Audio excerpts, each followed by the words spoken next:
ઓમ નમો ભગવતે વાસુદેવાય. શ્રીમદ ભાગવત મહાપુરાણ. 8મો સ્કંદ, 11મો અધ્યાય. દેવો અને અસુરોના યુદ્ધની સમાપ્તિ. શ્રી સુખદેવજી કહે છે, હે પરીક્ષિત, પરમ પુરુષ ભગવાનની નિર્હેતુક કૃપાથી દેવોનો ગભરાટ શમી ગયો અને તેમનામાં પુનઃ ચેતનાનો સંચાર થઈ ગયો. પહેલા યુદ્ધભૂમિમાં જે અસુરો વડે ઇન્દ્ર, વાયુ વગેરે દેવો ઘાયલ થયા હતા, તેઓ હવે તે અસુરો પર પૂરી શક્તિથી પ્રહાર કરવા લાગ્યા. પરમ ઐશ્વર્યશાળી ઇન્દ્રે બલિ સાથે લડતા લડતા જ્યારે તેમના પર ક્રોધ કરીને વજ્ર ઉઠાવ્યું, ત્યારે બધી પ્રજામાં હાહાકાર મચી ગયો. બલિ અસ્ત્રશસ્ત્રથી સુસજ્જ થઈને ઘણા ઉત્સાહથી યુદ્ધભૂમિમાં મનસ્વીપણે વિચરી રહ્યા હતા. તેમને પોતાની સામે જ જોઈને હાથમાં વજ્ર ધારણ કરેલા ઇન્દ્રે તેમનો તિરસ્કાર કરતા કહ્યું, મૂર્ખ, જેમ નટ બાળકોની નજરબંધી કરીને પોતાના જાદુથી તેમનું ધન પડાવી લે છે, તેવી જ રીતે તું માયાના પેતરાઓથી અમારા પર વિજય મેળવવા ઈચ્છે છે. પણ તને ખબર નથી કે અમે માયાપતિ છીએ અને માયા અમારું કશું બગાડી શકતી નથી. જે મૂર્ખ લોકો માયા વડે સ્વર્ગ પર અધિકાર કરી લેવા ઈચ્છે છે અને તેને ઓળંગીને ઉપરના લોકોમાં પણ ધાક જમાવવા માંગે છે, તે લૂંટારા મૂર્ખાઓને હું તેમના પહેલાના સ્થાનમાંથી પણ નીચે પટકી દઉં છું. અરે નાદાન, તે માયાના મોટા પેતરા રચ્યા છે. હવે જો આજે હું 100 ધારવાળા પોતાના વજ્રથી તારું માથું ધડથી અલગ કરી દઉં છું. તું પોતાના બંધુ બાંધવો સાથે જે કંઈ કરી શકતો હોય તે કરી લે. બલિએ કહ્યું, હે ઇન્દ્ર, જે લોકો કાળ શક્તિની પ્રેરણાથી પોતાના કર્મ અનુસાર યુદ્ધ કરે છે, તેમને જીત કે હાર, યશ કે અપયશ અથવા મૃત્યુ મળે જ છે. તેથી જ જ્ઞાનીજનો આ જગતને કાળને આધીન સમજે છે.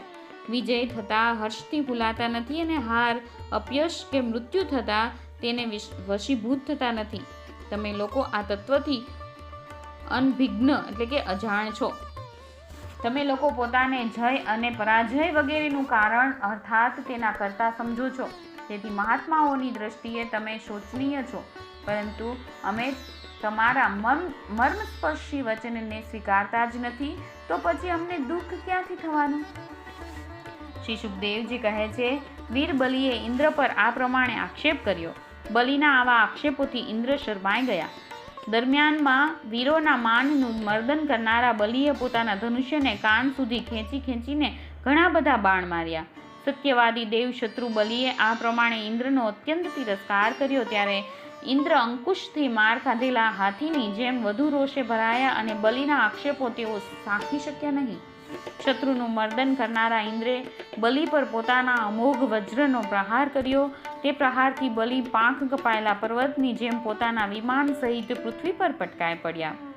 બલિનો એક ઘણો હિતેશી અને ઘનિષ્ઠ મિત્ર જંભાસુર હતો. પોતાના મિત્રના પતન પછી પણ તેને મારનારાનો બદલો લેવા તે ઇન્દ્રની સન્મુખ આવીને ઊભો રહ્યો. સિંહ પર આરૂઢ થયેલો તે ઇન્દ્ર પાસે પહોંચ્યો અને ભારે વેગથી તેણે પોતાની ગદા ઉઠાવીને તેમની હાંસલી પર પ્રહાર કર્યો. અને એ સાથે જ તે મહાબલીએ ઐરાવત પર પણ એક ગદા ફટકારી. ગદાનો પ્રહાર થવાથી ઐરાવતને ઘણી પીડા થઈ અને તેણે વ્યાકુળતાથી ઢીચણ ફેંકવી દીધા અને પછી મૂર્છિત થઈ ગયો. તે સમયે ઇન્દ્રનો સારથી માતલી 1000 ઘોડાઓથી જોતરાયેલો રથ લઈ આવ્યો અને શક્તિમાન ઇન્દ્ર ઐરાવતને છોડી તરત જ રથ પર સવાર થઈ ગયા. દાનવ શ્રેષ્ઠ જંભે યુદ્ધભૂમિમાં માતલીના આ કામની ઘણી પ્રશંસા કરી અને હસીને તેના પર એક ચમકતું ત્રિશૂળ ચલાવ્યું. માતલીએ ધૈર્યપૂર્વક તે અસહ્ય પીડા સાંખી લીધી. પછી ઇન્દ્રે ક્રોધિત થઈને પોતાના વજ્રથી જંભનું માથું કાપી નાખ્યું. દેવર્ષિ નારદ પાસેથી જંભાસુરના મૃત્યુના સમાચાર સાંભળીને તેના ભાઈબંધુઓ નમુચી, બલ અને પાક તરત યુદ્ધભૂમિમાં આવી પહોંચ્યા. તેમણે પોતાની કઠોર અને મર્મદારક વાણીથી ઇન્દ્રને ઘણા કટુ વચનો કહ્યા અને જેમ મેઘ પર્વત પર ધોધમાર પાણી વરસાવે છે, તેવી જ રીતે તેમના પર બાણ વૃષ્ટિ કરી. બલ નામના દૈત્યે ભારે હસ્તકૌશલ્યથી એક સામટા 1000 બાણ ચલાવ્યા અને ઇન્દ્રના 1000 ઘોડાઓને ઘાયલ કર્યા. પાક નામના દૈત્યે 100 બાણો છોડીને માતલીને તથા 100 બાણો ચલાવીને રથના એક ભાગને તોડી નાખ્યો.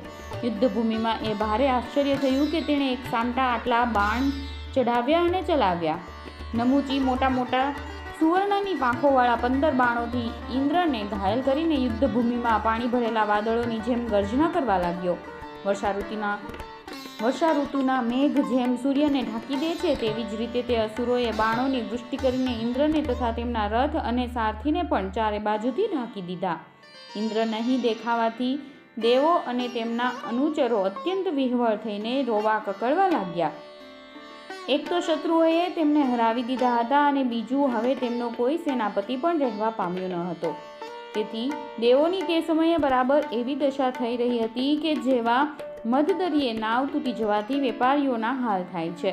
પરંતુ થોડી જ વારમાં શત્રુઓએ રચેલા બાણોના પિંજરામાંથી ઘોડા, રથ, ધજા અને સારથી સહિત ઇન્દ્ર બહાર નીકળી આવ્યા. અને ત્યારે જેમ સવારે સૂર્ય પોતાના કિરણોથી દિશાઓ, આકાશ અને પૃથ્વીને ચમકાવી મૂકે છે તેવી જ રીતે ઇન્દ્રના તેજથી બધું જ ઝગમગી ઉઠ્યું. વજ્રધારી ઇન્દ્રે જોયું કે યુદ્ધભૂમિમાં પોતાના સૈન્યને શત્રુઓએ રોળી નાખ્યું છે ત્યારે તેમણે ઘણા ક્રોધપૂર્વક શત્રુઓને હણવા માટે વજ્રથી આક્રમણ કર્યું. હે રાજન, 8 ધારોવાળા તે તીક્ષ્ણ વજ્રથી તે દૈત્યોના બંધુ બાંધવોએ પણ ભયભીત કરીને ઇન્દ્રે તે બલ અને પાક નામના દૈત્યોના મસ્તક છેદી નાખ્યા. હે રાજન, પોતાના ભાઈઓને હણાયેલા જોઈને નમુચીને ઘણો શોક થયો. તે ક્રોધને કારણે ભાન ભૂલીને ઇન્દ્રને મારી નાખવા માટે તનતોડ પ્રયત્ન કરવા લાગ્યો. ઇન્દ્ર, હવે તું બચી શકીશ નહીં એવો પડકાર ફેંકતો તે એક ત્રિશૂળ ઉપાડીને ઇન્દ્ર પર તૂટી પડ્યો. તે ત્રિશૂળ પોલાદનું બનેલું હતું, સોનાના આભૂષણોથી શણગારાયેલું હતું અને તેમાં ઘંટડીઓ લગાડેલી હતી. નમુચીએ ક્રોધના માર્યા સિંહની જેમ ગર્જના કરીને તે ત્રિશૂળ ઇન્દ્ર પર છોડી દીધું. હે રાજન, ઇન્દ્રે જોયું કે ત્રિશૂળ ભારે વેગથી પોતાની તરફ આવી રહ્યું છે ત્યારે તેમણે પોતાના બાણોથી આકાશમાં જ તેના હજારો ટુકડા કરી નાખ્યા. અને તે પછી દેવરાજ ઇન્દ્રે ભારે ક્રોધથી તેનું મસ્તક કાપી નાખવા માટે ગરદન પર વજ્રનો પ્રહાર કર્યો. જોકે ઇન્દ્રે ભારે વેગથી તેજ વજ્ર ચલાવ્યું હતું તો પણ તે યશસ્વી વજ્રથી તેની ચામડી પર એક ઉજરડો સરખો પણ પડ્યો નહીં. એ ઘણું આશ્ચર્યકારક બન્યું કે જે વજ્રે મહાબલી વૃત્રાસુરના શરીરને ટુકડે ટુકડા કરી નાખ્યું હતું તે વજ્ર નમુચીની ગરદનને ચામડી થકી તિરસ્કૃત બની રહ્યું. તે વજ્ર જ્યારે નમુચીને કશી હાનિ પહોંચાડી શક્યું નહીં ત્યારે ઇન્દ્ર તેનાથી ભયભીત થયા અને વિચારવા લાગ્યા કે દેવ યોગે સમસ્ત સંસારને સંશય પમાડનારી આ કેવી ઘટના બની ગઈ. પહેલાના યુગમાં જ્યારે આ પર્વતો પાંખોથી ઉડતા હતા અને રખડતા રખડતા ભારને લીધે પૃથ્વી પર પડતા હતા ત્યારે પ્રજાનો વિનાશ થતો જોઈને આ જ વજ્રથી મેં તે પર્વતોને પાંખો કાપી નાખી હતી. ત્વષ્ટાની તપસ્યાનો સાર જ વૃત્રાસુર રૂપે પ્રગટ થયો હતો, તેને પણ મેં આ જ વજ્ર વડે કાપી નાખ્યો હતો. બીજા અનેક દૈત્યો કે જેઓ ઘણા બળવાન હતા અને કોઈ પણ અસ્ત્રશસ્ત્રથી જેમની ચામડી સુદ્ધાને પણ ઈજા પહોંચાડી શકાતી નહોતી તેમને પણ આ જ વજ્રથી મેં હણી નાખ્યા હતા. તે જ મારું આ વજ્ર મારા પ્રહાર કરવા છતાં પણ આ તુચ્છ અસુરને મારી શક્યું નહીં. તેથી હવે હું આનો અંગીકાર કરી શકું નહીં. આ વજ્ર બ્રહ્મ તેજથી બનેલું છે તો તેથી શું થઈ ગયું? હવે તો તે નકામું બની ચૂક્યું છે. આ પ્રમાણે ઇન્દ્ર વિષાદ કરવા લાગ્યા. તે જ સમયે આકાશવાણી થઈ કે આ દાનવ નથી તો સૂકી વસ્તુથી મરી શકતો કે ન તો ભીની વસ્તુથી. આને મેં વરદાન આપેલું છે કે સૂકી કે ભીની વસ્તુથી તારું મૃત્યુ થશે નહીં. તેથી હે ઇન્દ્ર, આ શત્રુને મારવા માટે હવે તમે કોઈ બીજો ઉપાય વિચારો. તે આકાશવાણી સાંભળીને દેવરાજ ઇન્દ્ર એકાગ્ર ચિત્તે વિચારવા લાગ્યા. વિચાર કરતા તેમના ધ્યાનમાં આવ્યું કે સમુદ્રનું ફીણ તો સૂકું પણ છે અને ભીનું પણ છે. તેથી તેને સૂકું પણ ન કહેવાય અને ભીનું પણ ન કહેવાય. તેથી ઇન્દ્રે નહીં સૂકા અને નહીં ભીના એવા તે સમુદ્ર ફીણથી નમુચીનું મસ્તક છેદી નાખ્યું. ત્યારે મોટા મોટા ઋષિમુનિઓ ભગવાન ઇન્દ્ર પર પુષ્પવૃષ્ટિ કરવા તેમની સ્તુતિ કરવા લાગ્યા. ગંધર્વ શ્રેષ્ઠ વિશ્વાસુ અને પરાવસુ ગાન કરવા લાગ્યા. દેવોના નગારા વાગવા લાગ્યા અને નર્તકીઓ આનંદપૂર્વક નૃત્ય કરવા લાગી. આ જ પ્રમાણે વાયુ, અગ્નિ, વરુણ વગેરે દેવોએ પણ પોતાના અસ્ત્રશસ્ત્રોથી વિપક્ષીઓને એવી રીતે મારી નાખ્યા કે જેમ સિંહ હરણાઓને મારી નાખે છે.